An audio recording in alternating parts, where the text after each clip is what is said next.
बिस्मिल्लाहिर्रहमानिर्रहीम। अस्सलाम वालेकुम स्टूडेंट्स, मैं हूं हसन फरीद, आपका फिजिक्स टीचर। आज हम इस चैप्टर का सबसे इंपॉर्टेंट आर्टिकल स्टार्ट करने जा रहे हैं, जो है प्रोजेक्टाइल मोशन के बारे में। अब ये कौन सी मोशन है, हम इसको भी पढ़ेंगे, और ये मोशन जो है वो बाकी मोशन से किस तरह से डिफरेंट है, इसको भी डिस्कस करेंगे। तो आइए स्टार्ट करते हैं आज का लेक्चर। स्टूडेंट्स, इससे पहले कि हम प्रोजेक्टाइल मोशन को डिस्कस करें, क्यों ना हम एक दफा उन मोशंस को डिस्कस कर लें जो हम इस चैप्टर में ऑलरेडी पढ़ चुके हैं। और वो मोशन से मुराद है मेरी one dimensional motion, straight line motion, rectilinear motion और किसी भी एक एक्सिस में मोशन। ये सारे उसके नाम हैं। जब हमारे पास कोई बॉडी स्ट्रेट एक लाइन में मूव करे तो हम इसे बोलते हैं कि ये हमारे पास वन डायमेंशनल मोशन है, क्योंकि वो एक डायमेंशन में ट्रेवल कर रही है। लेकिन आज का लेक्चर स्टार्ट करने से पहले मैं एक बात सपोज कर लूं, वो पूरे लेक्चर में, आज के भी और नेक्स्ट आर्टिकल में भी अप्लाई होगी, और वो ये है कि मैं एयर फ्रिक्शन को और सरफेस फ्रिक्शन को इग्नोर कर रहा हूं। किसी किस्म की कोई एयर फ्रिक्शन नहीं है, कोई सरफेस फ्रिक्शन नहीं है, उसके बगैर हम चीजों को स्टडी करेंगे। नाउ स्टूडेंट, जरा देखते हैं। अगर मेरे पास ये एक बॉल है और मैं इस बॉल को हॉरिजॉन्टल डायरेक्शन में एक पुश यानी कि एक फोर्स दूं, तो ये हॉरिजॉन्टल डायरेक्शन में मूव करेगी। इसकी मूवमेंट को जरा देखते हैं। अगर आप देखें, इसकी मूवमेंट कुछ इस तरह से है कि it is covering equal distance in equal interval of time. वक्त के बराबर वक्फों में बराबर फासला तय कर रही है।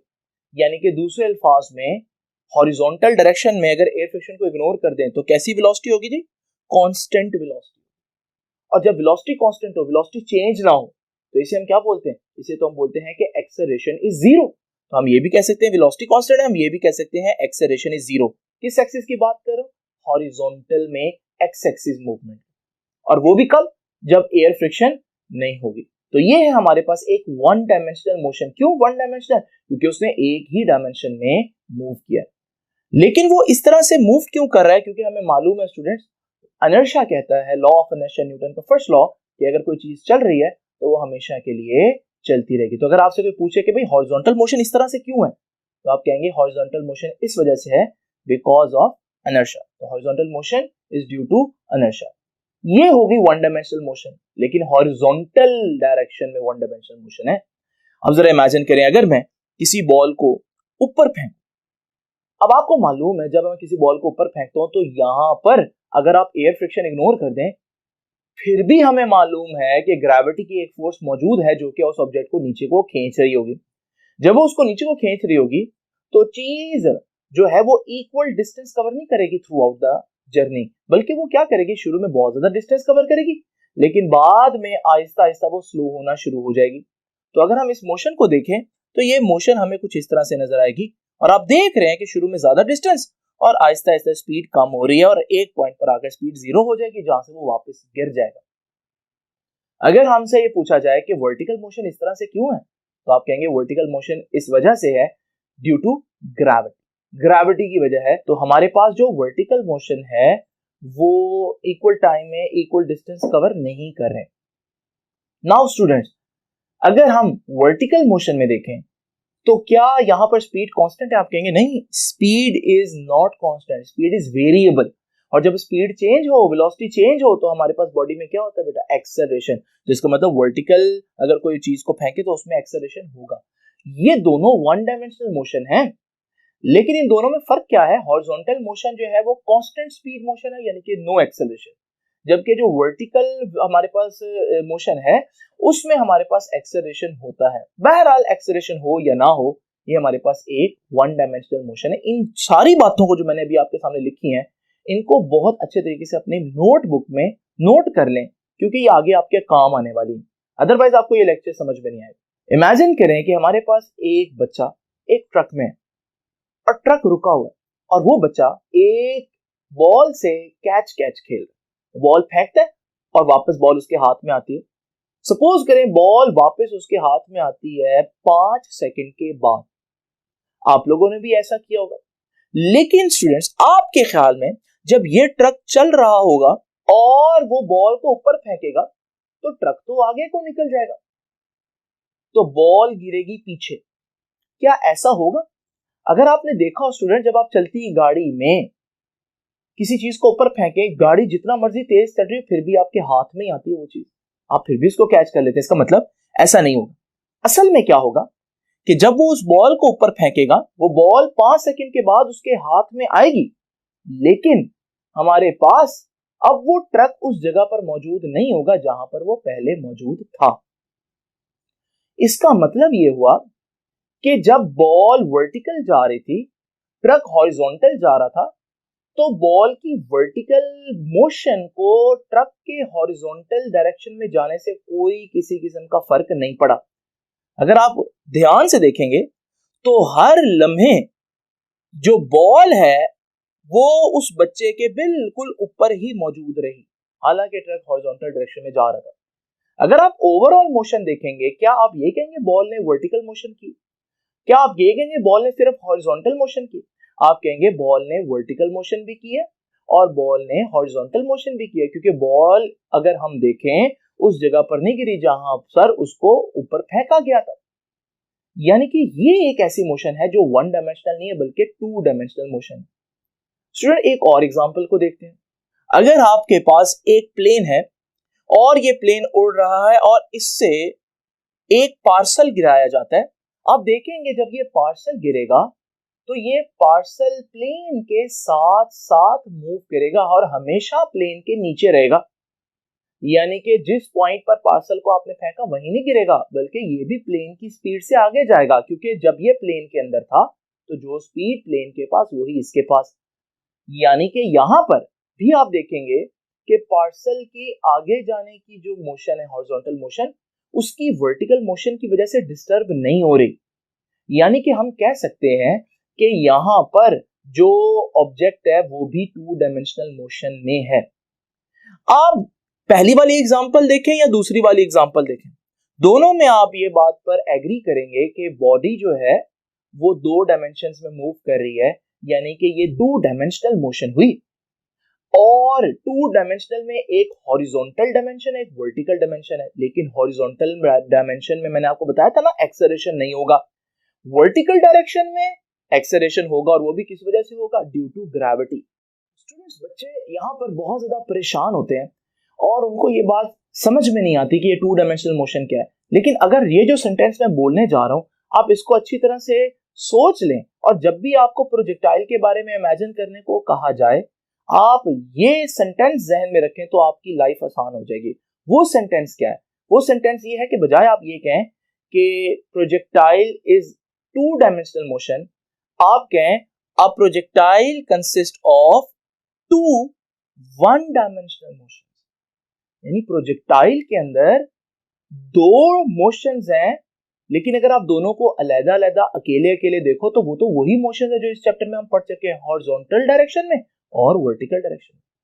लेकिन ये कॉन्सेप्ट आने के बाद आप इसको किस तरह से लिखेंगे पेपर के लिए, आइए अब जरा वो देखते हैं। तो स्टूडेंट्स हमने देखा अभी कि प्रोजेक्टाइल मोशन जो है वो एक ऐसी मोशन है जिसमें ऑब्जेक्ट दो डायमेंशंस में यानी कि दो एक्सिस में मूव करता है, हॉरिजॉन्टल भी और वर्टिकल भी। और हमने ये भी देखा कि हॉरिजॉन्टल मोशन वर्टिकल मोशन को डिस्टर्ब नहीं करेगी, वर्टिकल मोशन हॉरिजॉन्टल मोशन को डिस्टर्ब नहीं करेगा। वर्टिकल मोशन को पता ही नहीं होगा कि भाई बॉडी हॉरिजॉन्टल डायरेक्शन में भी जा रही है, हॉरिजॉन्टल मोशन को पता भी नहीं होगा कि बॉडी वर्टिकल डायरेक्शन में जा रही है। ये दो इंडिपेंडेंट मोशंस हैं। नाउ स्टूडेंट्स प्रोजेक्टाइल मोशन को डिफाइन कैसे करेंगे? Projectile motion is a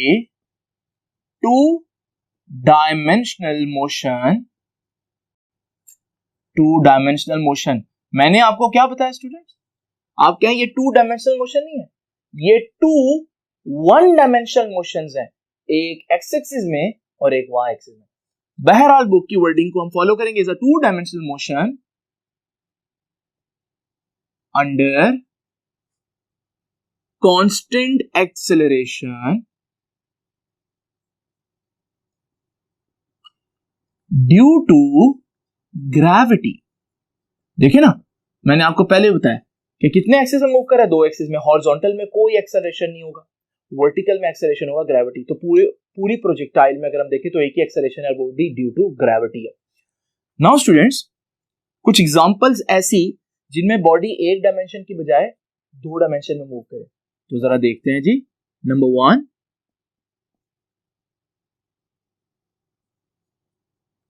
when a football is kicked at some angle, जब आप किसी भी फुटबॉल को किक करें तो हमारे पास जो किसी एंगल पर किक करें तो हमारे पास वो कुछ इस तरह की मोशन करेगा। अब ये जो हमारे पास मोशन है ये भी एक टू डायमेंशनल मोशन है। फुटबॉल आगे भी जा रहा है, फुटबॉल ऊपर भी जा रहा है, वाई एक्सिस में भी और एक्स एक्सिस में भी। इसी तरह हमारे पास एक और एग्जांपल मिसाइल्स है।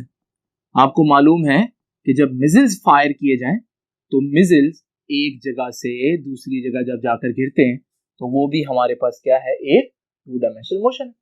और अभी जो मैंने आपको एग्जांपल्स दिखाई एनिमेशंस में, आपने देखा कि वो एग्जांपल्स में समटाइम्स ऐसा होता है कि एक शख्स के लिहाज से वन डायमेंशनल मोशन है लेकिन किसी और के लिहाज से टू डायमेंशनल। जैसे कार, जब कार रेस्ट पर थी तो आपने ऑब्जेक्ट को, बॉल को ऊपर फेंका और वापस आपके हाथ में आई, आप समझ रहे हैं वन डायमेंशनल। लेकिन जब कार चलेगी और आप इसी तरह ऑब्जेक्ट को फेंकेंगे वापस आपके हाथ में आएगी, आप अभी भी समझ रहे होंगे वन डायमेंशनल। लेकिन बाहर से कोई देखेगा, वो देखेगा कार ऐसे जा रही है तो वो कहेगा कि नहीं ये वन डायमेंशनल नहीं है, बॉल आगे भी जा रही है। आपको नहीं लग रहा क्योंकि आप भी तो उसी स्पीड से आगे जा रहे हैं। इसका मतलब ये है कि projectile motion some time guess करना थोड़ा सा ट्रिकी हो सकता है। इनफैक्ट स्टूडेंट्स, मैं तो ये कहता हूं कि every time when you jump on earth you think you have move in one dimension but you haven't.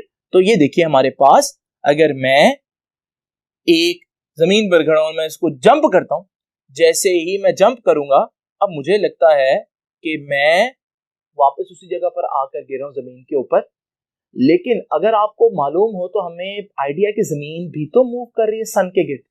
तो जब ये पूरा सिनेरियो अगर आप देखें, जमीन भी मूव कर रही है सूरज के गिर्द, तो जब आप जंप करेंगे और आप इस मोशन को गौर से देखें तो आप हालांकि उसी पॉइंट पर आकर गिरेंगे जमीन पर, लेकिन स्पेस में आप उस पॉइंट पर नहीं। तो ये भी एक प्रोजेक्टाइल होगी। तो हमारे पास प्रोजेक्टाइल आपको हर जगह पर नजर आएंगे, इवन उन जगहों पर भी जहां दिखने में वन डायमेंशन है लेकिन एक्चुअली वो भी टू डायमेंशनल मोशन किसी और फ्रेम ऑफ रेफरेंस के हिसाब से बन जाएगी। Now students, last thing is trajectory. Trajectory क्या है कि प्रोजेक्टाइल का पाथ कैसा होता है। देखिए जी, हमने दो किस्म के प्रोजेक्टाइल देखे स्टूडेंट्स। नंबर वन, एक में हमने प्रोजेक्टाइल को ऐसे फेंका और प्रोजेक्टाइल यूं आकर नीचे गिर गया। ये जो प्रोजेक्टाइल हमने देखा ये भी प्रोजेक्टाइल है क्योंकि हमारे पास एक्स एक्सिस में भी मूव कर रहा है और वाई एक्सिस में भी मूव कर रहा है। ये जो हमारे पास कर्व है ना स्टूडेंट्स, इसे बोलते हैं पैराबोलिक कर्व या पैराबोला। तो अगर हमारे पास आपसे कोई पूछे कि भाई ट्रेजेक्टरी क्या होती है, तो पहले तो आप डिफाइन करेंगे what is trajectory. Path followed by A projectile. एक प्रोजेक्टाइल जिस पाथ से गुजरेगा, उसका जो पाथ बनेगा उसे हम क्या बोलते हैं कि ये इसकी ट्रेजेक्टरी है। और वो क्या होती है ट्रेजेक्टरी, वो होती है एक पैराबोलिक कर्व। कर्व कई किस्म की होती है, स्पेशल कर्व है पैराबोलिक कर्व। और अगर आप देखेंगे, मैं इस प्रोजेक्टाइल को अगर जैसे फुटबॉल को किक करूं तो फिर यूं जाकर गिरेगा, ये भी प्रोजेक्टाइल है हमारे पास, ये भी हमारे पास प्रोजेक्टाइल है। लेकिन अब ये कर्व इस कर्व से मैच नहीं कर रही। लेकिन अगर आप यहां पर कट करो ना स्टूडेंट्स, तो इतना हिस्सा यही नहीं, तो इसका मतलब ये भी एक प्रोजेक्टाइल ही है। बस ये है कि इसके स्टार्ट में भी प्रोजेक्टाइल है और इसके पहले भी प्रोजेक्टाइल है, बाद में प्रोजेक्टाइल है। तो हमारे पास ये भी एक पैराबोलिक कर्व है। और स्टूडेंट्स, इन दोनों को हमने पढ़ना है। आज मैं इस लेक्चर में आपको ये पढ़ाऊंगा एज ए केस नंबर 1 और इसको पढ़ाऊंगा मैं नेक्स्ट लेक्चर में एज ए केस नंबर 2। क्या इनमें बहुत ज्यादा फर्क होगा? हरगिज नहीं। छोटी छोटी बातें हैं जो हम लोगों ने इसको डिस्कस करनी है। तो अब जरा देखते हैं कि ये केस नंबर 1 को हम लोगों ने किस तरह से डिटेल में पढ़ा। स्टूडेंट्स, ये देखिए जी, स्वीप प्रोजेक्टाइल का केस नंबर 1 हम पढ़ेंगे। और केस नंबर 1 को मैंने नाम दिया है when a ball is throne horizontally, यानी कि बॉल को मैं सिर्फ ऐसे फेंकूंगा। मैंने आपको बताया था अभी कि हमारे पास दो किस्म के प्रोजेक्टाइल बन सकते हैं। एक में आप बॉल को पहले किसी एंगल पर फेंक रहे हैं, इसमें आप बॉल को हॉरिजॉन्टल फेंक रहे हैं। मैं इस प्रोजेक्टाइल की बात कर रहा हूं। अब मैं हॉरिजॉन्टल फेंकूंगा, लेकिन क्या वो हॉरिजॉन्टल जाता रहेगा? नहीं, वो आगे जाकर कर्व हो जाएगा क्योंकि ग्रेविटी डाउनवर्ड खींच रही है। और हमारे पास जब वो कर्व होगा तो ये कुछ सिस्टम इस तरह से बनेगा। पहले जब प्रोजेक्टाइल्स को पुराने जमाने में देखा जाता था तो लोग परेशान होते थे कि भाई इसको कैसे सॉल्व करेंगे, ये तो ना वाई एक्सिस में मूवमेंट है ना एक्स एक्सिस में है, ये वन डायमेंशनल तो है नहीं, तो फिर इसको कैसे सॉल्व करेंगे। लेकिन जब बाद में आज हम लोगों ने देखा भी कि जब ये टू डायमेंशनल मोशन है, लेकिन आप इसको कह सकते हैं कि ये टू वन डायमेंशनल मोशंस हैं, टू वन डायमेंशनल मोशन, यानी कि बॉल की x axis movement y axis को डिस्टर्ब नहीं करे और वाई एक्सिस की मूवमेंट एक्स एक्सिस को डिस्टर्ब नहीं करे।